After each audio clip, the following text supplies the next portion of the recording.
لما بنيجي نعمل أكلة بنسخن الفرن الأول قبل ما ندخل فيه الأكل. لما نيجي نحلب البقرة بنحننها، يعني نحسس عليها، نجيب عيلها جنبها قبل ما نبتدي نحلبها.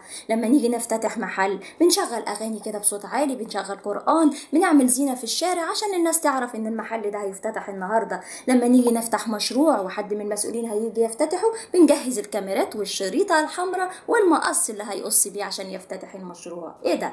طب ما احنا شاطرين اهو، بنعرف قوي نعمل مقدمات قبل ما نعمل اي شيء. امال ليه بقى في التعامل ما بيننا وما بين بعض ولما نيجي نطلب حاجة من بعض بننسى خالص الشطارة دي؟ ليه بننسى المقدمات دي وعايزين لما نطلب شيء كن فيكون، وبعد كده لو ما حصلش بتبقى زعلة وبيبقى الفاظ مش كويسة بنقولها ما بيننا وما بين بعض؟ خد بالك لما تيجي تطلب حاجة من حد، سواء من قرايبك سواء من عيالك سواء من الموظفين اللي معاك في الشغل، خد بالك في حاجة اسمها المقدمات. اديله فكرة ان انت عايز منه الحاجة دي، وفي الوقت ده هو بقى يظبط اموره، هو عنده ظروف هيقولها لك، وانت عليك ان انت تتقبله بظروفه عشان لما يطلب منك حاجة تلاقي اللي هتقبلك. من الاخر كده، لو ما عملتش مقدمات للشخص اللي قدامك ديت قبل ما تطلب منه الشيء فما تلومش غير نفسك.